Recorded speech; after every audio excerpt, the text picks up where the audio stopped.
السلام عليكم ورحمة الله وبركاته.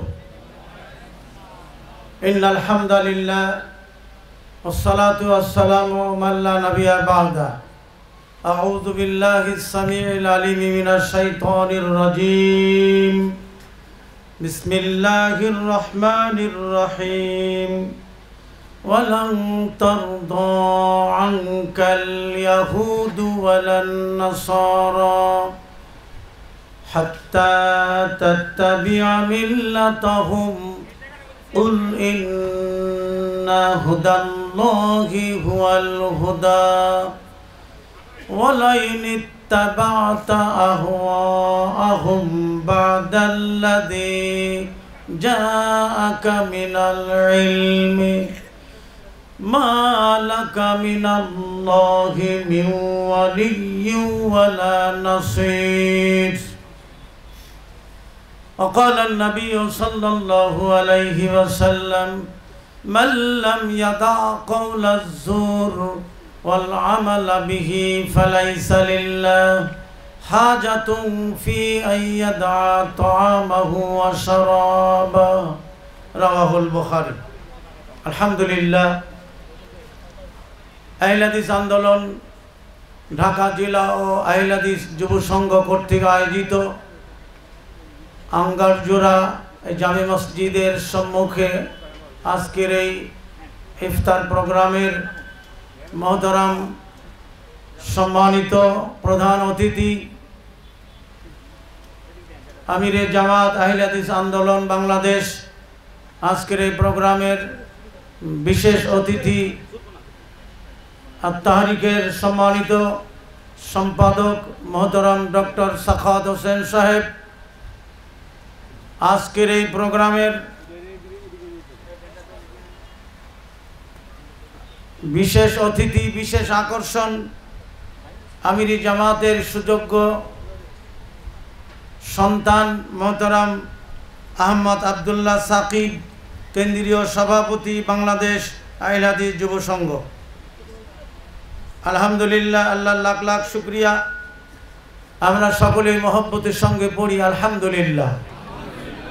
আর একটু শুকরিয়া জানাই সেই মহান আল্লাহ পাকের, যিনি আমাদের শারীরিক সুস্থতা দান করেছেন।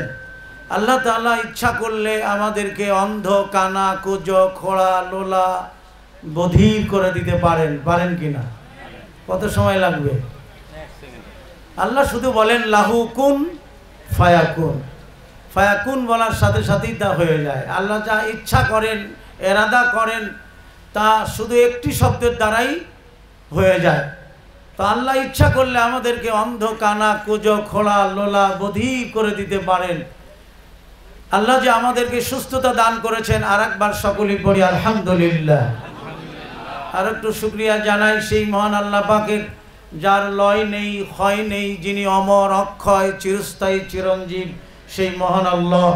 আমরা সাক্ষ্য দিচ্ছি আল্লাহ ছাড়া আর কোনো ইলাহ নেই, কোনো উপাস্য নেই, একমাত্র আল্লাহ ব্যতীত। সমস্ত দরুদ ও সালাম বর্ষিত হোক প্রিয় নবী, মানবতার নবী, আদর্শের নবী মুহাম্মাদুর রাসূলুল্লাহ সাল্লাল্লাহু আলাইহি ওয়াসাল্লামের উপরে শত কোটি দরুদ ও সালাম বর্ষিত হোক। আমরা সকলেই পড়ি আল্লাহুম্মা সাল্লি আলাইহি আল্লাহুম্মা বারিক আলাইহি। সম্মানিত সুধী মণ্ডলী, আমার বিষয়ও দিয়েছেন সিয়ামের তাৎপর্য, গুরুত্ব, কিন্তু আমি একটু ভিন্ন ধারায় যাব। একটা পত্রিকা পড়ে, আলোকিত বাংলাদেশ গতকালে, বিভিন্ন পত্রিকায়ও দিয়েছেন, তো সেই সম্পর্কে আমি দুটো কথা বলবো। এই প্রসঙ্গে আমি কোরআনের একটি আয়াত পেশ করেছি। তাওহীদের কথা বললে যদি জঙ্গি হয়, শিরক এবং বেদাতের কথা বললে যদি জঙ্গি হয়, আমার ভাইরা, সলাতের, সহি শুদ্ধ সলাতের কথা আলোচনা করলে যদি জঙ্গি হয়, বিবাহ শাদীতে গায়ে হলুদের বিপক্ষে কথা বললে জঙ্গি হয়, বিভিন্ন সাংস্কৃতিক অনুষ্ঠান, শহীদ মিনারে ফুল দেওয়া, এগুলির বিরুদ্ধে বললে জঙ্গি হয়। এবং এ ধরনের মানুষ যেখানে আছে, যদি আপনারা তাদের দেখতে পান, তাহলে সাথে সাথে পুলিশকে বা আইনের আশ্রয় গ্রহণ করুন এবং এদেরকে ধরিয়ে দিন। জোরে কোন আস্তাগফিরুল্লাহ, আরো জোরে কোন আস্তাগফিরুল্লাহ। কি দুঃসাহসিক কথা এগুলি। সম্মানিত সুধী মণ্ডলী, পত্রিকা পড়েছেন কিনা জানি না, বলছে এরা ওই সমস্ত দল যারা গায়ে হলুদের বিরুদ্ধে কথা বলে। আস্তাগফিরুল্লাহ, নাউযুবিল্লাহ। বেদাতের কথা বললে, শিরকের কথা বললে, আবার লিখেছেন তাওহীদের কথা বলে, আকীদার কথা বলে, প্রচলিত সালাত বাদ দিয়ে অন্য সালাতের কথা বলে। আস্তাগফিরুল্লাহ, নাউযুবিল্লাহ। শুনুন, আল্লাহ রাব্বুল আলামিন কোরআনে কারিমের মধ্যে আল্লাহ রাসূলকে ডেকে বলছেন, আল্লাহ পাক বলেন ওয়ালাং তারদাঙ্কাল ইয়াহুদু ওয়ালান নাসারা। আল্লাহ পাক বলেন, হে নবী, ইয়াহুদ এবং নাসারারা কখনোই আপনার উপরে সন্তুষ্ট হবে না। এটা কে বলছেন? আল্লাহ বলছেন। রাসূলকে ডেকে বলছেন যে আপনার উপরে এরা খুশি হবে না।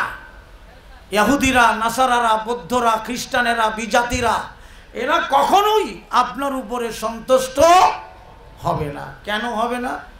আল্লাহ পাক তা বলে দিচ্ছেন, হাত্তা তাত্তাবিআ মিল্লাতাহুম, যতক্ষণ না আপনি তাদের প্রবৃত্তি, তাদের সভ্যতা, তাদের রীতিনীতি, কৃষ্টি কালচার মেনে না নেন।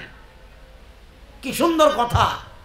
আল্লাহ পাক বলছেন যে যতক্ষণ না আপনি তাদের প্রবৃত্তি, সভ্যতা, কৃষ্টি কালচার মেনে না নেন, ততক্ষণ পর্যন্ত ওরা খুশি হবে না। আহলে হাদিস আন্দোলন কিসের দাওয়াত দিচ্ছে ভাই, বলতে পারেন? কোরআন ও সহিহ হাদিসের আলোকে জীবন গড়ার দাওয়াত, ঠিক না? তাওহীদকে আল্লাহর জমিনে প্রতিষ্ঠিত করার দাওয়াত, ঠিক না? বনী ইসরাইলের ওই ব্যক্তি, যে ব্যক্তি মাজারে মাসিও দিল না, টাকাও দিল না, ঠিক না? তখন ওই মাজার পূজারীরা বলল আমরা তোমাকে হত্যা করব। কিন্তু আগের ব্যক্তি টাকা ছিল না, তাকে প্রস্তাব দিল একটা মাসি দিয়ে যাও, তাহলে তোমার জীবন বাঁচবে, নচেত তোমাকে হত্যা করব। তো আগের ব্যক্তি ভাবলেন একটা মাসি দিলে যদি জীবন বাঁচে, সমস্যা কি, জীবনটা তো বাঁচায়। ও একটা মাসি দিয়ে, সেই বুখারীর হাদিস, মাসি দিয়ে জীবন বাঁচিয়ে চলে গেল। কিন্তু পরের ব্যক্তি বলছে মাসিও দিব না, টাকাও দিব না। তখন মাজার পূজারীরা বলল তোমাকে হত্যা করব। আমি রাজি, আমি জীবন দিব কিন্তু তাওহীদ দেব না, ঠিক না? হ্যাঁ, জীবন দিব কিন্তু তাওহীদ দেব না। তাওহীদ মানে কি? একত্ববাদ, ঠিক না? আল্লাহ পাক কোরআনের মধ্যে বলছেন ওয়ালাকাদ বাসনা ফি কুল্লি উম্মাতির রাসূলান আন ইবুদুল্লাহা ওয়াজতানিবুত তাগুত। আল্লাহু আকবার। আল্লাহ রাব্বুল আলামিন এই মর্মে সকল নবী রাসূলের উপরে এই নির্দেশ প্রদান করলেন। সকল জাতির উপরে আল্লাহ তাআলা যে নবী রাসূল প্রেরণ করেছেন, এই দাওয়াত দিয়ে পাঠালেন আল্লাহ, শুধুমাত্র আনিবুদুল্লাহ, শুধুমাত্র একমাত্র আল্লাহর আনুগত্য। আর কারো আনুগত্য করা যাবে? জোরে বলেন, যাবে? ভালোর মালিক, মন্দের মালিক, রোগের মালিক, শেফার মালিক, কল্যাণের মালিক, অকল্যাণের মালিক, এর নাম তাওহীদ। এর নাম কি? তাওহীদ। তাওহীদ মানে একত্ববাদ। আপনার ব্যক্তি জীবনে, পারিবারিক জীবনে, সামাজিক জীবনে, রাষ্ট্রীয় জীবনে, দাম্পত্য জীবনে, অর্থনৈতিক জীবনে, আন্তর্জাতিক জীবনের সকল দিক ও বিভাগে একনিষ্ঠভাবে মুখলেস আকীদা নিয়ে আমার ভাইয়েরা আল্লাহ তাআলার আনুগত্য করতে হবে। আনিবুদুল্লাহ, একমাত্র আল্লাহর আনুগত্য। তার মানে, তার অর্থই হলো যাবতীয় শিরক এবং বেদাত ছেড়ে দিয়ে আল্লাহর আনুগত্য ছাড়া আর কারো আনুগত্য করা যাবে না। ওয়াজতানিবুত তাগুত, তাগুত মানে শিরক, বেদাত। এই মর্মে আল্লাহ আদি পিতা আদম থেকে শেষ নবী পর্যন্ত লক্ষ লক্ষ লক্ষ পয়গম্বর, 2,24,000 পয়গম্বর, কিছু কম বেশি হতে পারে, আল্লাহ আলাম।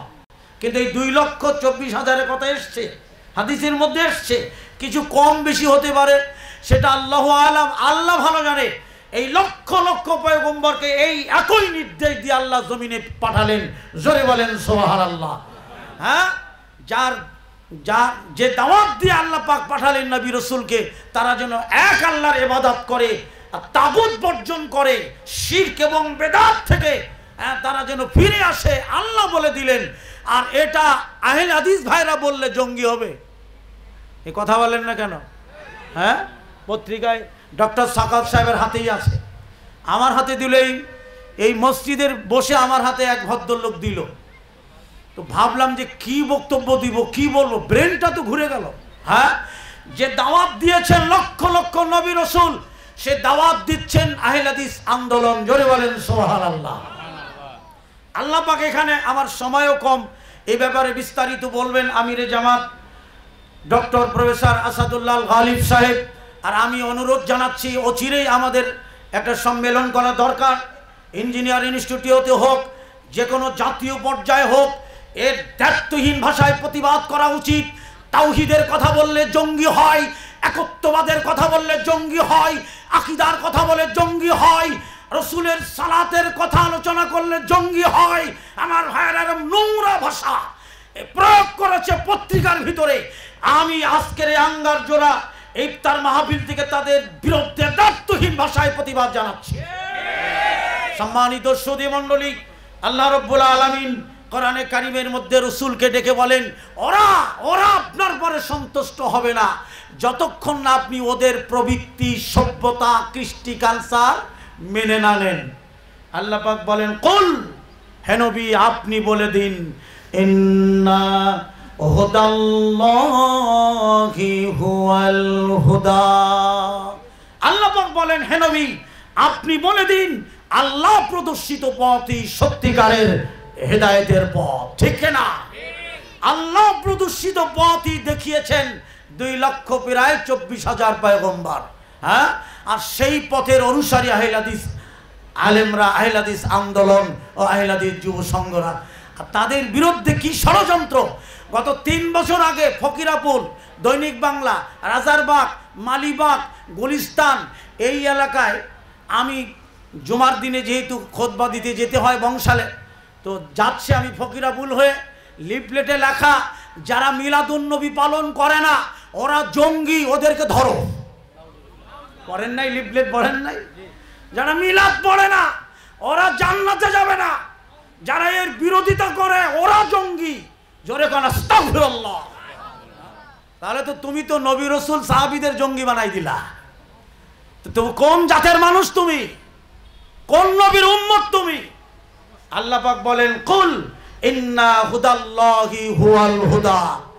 হে নবী আপনি বলুন, আল্লাহ প্রদর্শিত পথই সত্যিকারের হেদায়েতের পথ, মুক্তির পথ। এবার দেখুন, আমি 2 মিনিটের মধ্যে শেষ করছি, সময় বেশি নেব না। আরো 3 জন আমাদের মেন বক্তা আছেন, আমি তো আপনাদের পাশেই থাকি, এলাকার মানুষ। আল্লাহ পাক রাসূলকে এবার ডেকে বললেন, ওয়ালাইনিত্তাবাতা আহওয়াহুম বাদাল্লাযী জাআকা মিনাল ইলমি। আল্লাহ পাক বলেন, হে নবী ওহীর জ্ঞান, কোরআনের জ্ঞান আসার পরও যদি আপনি তাদের প্রবৃত্তি, সভ্যতা, ওই বিজাতীয় কৃষ্টি কালচার মেনে নেন, মালাকা মিনাল্লাহ, তাহলে আমার ফায়সালা শুনুন, মিউ ওয়ালিয়্যু ওয়ালা নাসির। আল্লাহ যদি আপনাকে বিপদে ফেলেন তাহলে তা থেকে বাঁচার কোনো পথ আপনার থাকবে না, আপনার কোনো সাহায্যকারী থাকবে না। কাকে বললেন? বলেন, রসুলকে বললেন যে ওহীর জ্ঞান, ওহীর কথা, ওহীর ইলম, এটা আসার পরে যদি অন্য কোনো মতাদর্শ, অন্য কোনো নিয়ম নীতি আপনি মেনে নেন, তাহলে আপনি যদি বিপদে পড়েন, মিউ ওয়ালিয়্যু ওয়ালা নাসির, আপনার কোনো সাহায্যকারী থাকবে না। সম্মানিত সুধী মণ্ডলী, সিয়ামের আলোচনা নাই বললাম, মনের কষ্টের কিছু কথাগুলি, যে কি কথা, হকপন্থী আলেমদের বিরুদ্ধে কি চক্রান্ত, কি ষড়যন্ত্র। আপনারা প্রস্তুত থাকুন, জীবন দেব কিন্তু তাওহীদ দেব না। আসসালামু আলাইকুম ওয়া রাহমাতুল্লাহ।